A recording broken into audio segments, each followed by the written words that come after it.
ത്രിയേക ദൈവത്തിന്റെ അതിപരിശുദ്ധമായ നാമം വാഴ്ത്തപ്പെടുമാറാകട്ടെ. എല്ലാവർക്കും നല്ലൊരു സുദിനം ആശംസിക്കുന്നു. ഈ പ്രഭാതത്തിൽ നമ്മൾ ചിന്തിക്കുന്ന ഒരു വചനം വിശുദ്ധനായ യോഹന്നാൻ ശ്ലീഹ എഴുതപ്പെട്ട കർത്താവിന്റെ സുവിശേഷം 15-ാം അധ്യായം അതിന്റെ 16-ാമത്തെ തിരുവചനം. നിങ്ങൾ എന്നെ തിരഞ്ഞെടുക്കുകയല്ല, ഞാനാണ് നിങ്ങളെ തിരഞ്ഞെടുത്തിരിക്കുന്നത്. നിങ്ങൾ പോയി ഫലം കായ്ക്കുവാൻ ഞാൻ നിങ്ങളെ നിയമിച്ചിരിക്കുന്നു. നിങ്ങളുടെ ഫലങ്ങൾ നിലനിൽക്കുകയും ചെയ്യും. കർത്താവിനാൽ ഏറ്റവും സ്നേഹിക്കപ്പെട്ടവരെ, ദൈവമായ കർത്താവ് ഒരു വിശ്വാസിയിൽ നിന്ന് പ്രതീക്ഷിക്കുന്നത് ശാശ്വതമായ ഫലങ്ങൾ പുറപ്പെടുവിക്കുന്ന ഒരു വ്യക്തിയാണ്. അതുകൊണ്ടാണ് കർത്താവ് അവനെ തെരഞ്ഞെടുത്ത് അവരെ കൂടുതൽ ഫലം കായ്ക്കാനായി നിയമിച്ചിരിക്കുന്നത്.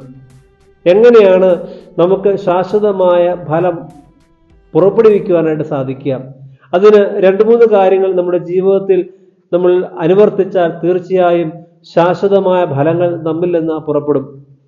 ഒന്നാമതായിട്ട് നമ്മൾ ക്രിസ്തുവിൽ വസിക്കണം. യോഹന്നാൻ ശ്ലീഹ എഴുതപ്പെട്ട കർത്താവിന്റെ സുവിശേഷം 15-ാം അധ്യായം അതിന്റെ 1-2 വചനങ്ങളിൽ ഇപ്രകാരം നാം കാണുന്നുണ്ട്. മുന്തിരിവള്ളിയായ ക്രിസ്തുവിനോട് ചേർന്ന് നിൽക്കുന്നവർ കൂടുതൽ ഫലങ്ങൾ പുറപ്പെടുവിക്കും. ക്രിസ്തുവിൽ വസിക്കുന്ന ഒരു അനുഭവം നമ്മുടെ ജീവിതത്തിൽ അനുദിനം ഉണ്ടാകുക. പ്രതിദിനം പ്രാർത്ഥനയിൽ, വചനവായനയിൽ ക്രിസ്തുവിനോട് ചേർന്ന് നിൽക്കുവാനായിട്ട് നമുക്ക് സാധിക്കട്ടെ. രണ്ടാമതായിട്ട് നാം കാണേണ്ടത് ഇങ്ങനെയാണ്: ആത്മാവിന്റെ പരിശുദ്ധാത്മാവിന്റെ നിയന്ത്രണത്തിൽ നയിക്കപ്പെടുക അല്ലെങ്കിൽ ജീവിക്കുക എന്നുള്ളതാണ്. പ്രിയപ്പെട്ടവരെ, ഗലാത്യർക്കെതിരെ ലേഖനം 5-ാം അധ്യായം അതിന്റെ 22-23 വചനങ്ങളിൽ ആത്മാവിന്റെ ഫലങ്ങളെക്കുറിച്ച് പറയുന്നുണ്ട്.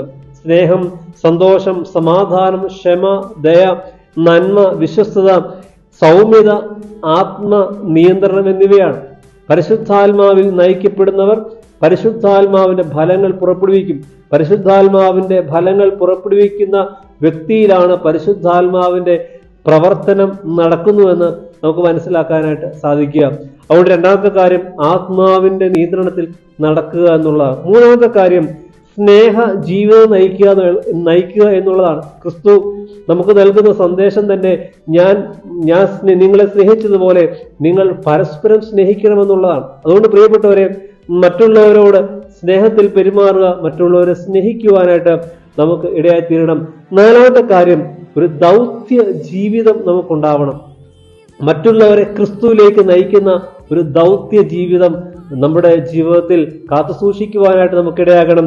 വിശുദ്ധനായ ഒരു പിതാവ് പ്രകാരം പറയുന്നുണ്ട്: ദൈവത്തിന്റെ വിത്ത് മറ്റുള്ളവരുടെ ഹൃദയങ്ങളിലേക്ക് വിതയ്ക്കുന്നവൻ തന്റെ ഫലം സ്വർഗത്തിൽ കണ്ടുമുട്ടും. പ്രിയപ്പെട്ടവരെ, നമ്മൾ ഈ ഭൂമിയിൽ ആയിരിക്കുമ്പോൾ ദൈവത്തിന്റെ വിത്ത്, ദൈവവചനം ഒരു വ്യക്തിയുടെ ഹൃദയത്തിലേക്ക് നിറയ്ക്കാൻ സാധിച്ചാൽ അതിന്റെ ഫലം സ്വർഗരാജ്യത്തിൽ നാം കണ്ടെത്തുമെന്നാണ് ആ പിതാവ് പറഞ്ഞു വെക്കുക. അങ്ങനെയെങ്കിൽ പ്രിയപ്പെട്ടവരെ, ക്രിസ്തു നമ്മളെ ഏൽപ്പിച്ച ദൗത്യം ഇതാ, ക്രിസ്തുവിന്റെ സ്നേഹം, ക്രിസ്തുവിന്റെ വചനം അനേകരിലേക്ക് എത്തിക്കുക എന്നുള്ളതാണ്. നമ്മൾ കണ്ടുമുട്ടുന്ന ഓരോ വ്യക്തിയിലും ക്രിസ്തുവിന്റെ സ്നേഹം പകർന്നു കൊടുക്കുവാൻ, ക്രിസ്തുവിനെ കുറിച്ചുള്ള അറിവ് പകർന്നു കൊടുക്കുവാൻ നമുക്ക് സാധിക്കട്ടെ.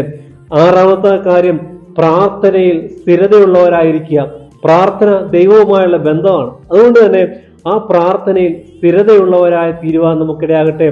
പ്രാർത്ഥന ഉള്ള ശുശ്രൂഷകൾ എപ്പോഴും അത് ശാശ്വതമായിരിക്കും. എന്നാൽ പ്രാർത്ഥന ഇല്ലാത്ത ശുശ്രൂഷകൾ എപ്പോഴും അത് ക്ഷണികമായി തീരുമെന്നാണ് പഠിപ്പിക്കുക. പ്രിയപ്പെട്ടവരെ, നമ്മുടെ ജീവിതത്തിൽ എപ്പോഴും പ്രാർത്ഥനയിൽ ദൈവത്തെ കണ്ടുമുട്ടുക, പ്രാർത്ഥനയിൽ ദൈവത്തോട് ചേർന്നിരിക്കുവാൻ നമുക്ക് ഇടയാകട്ടെ.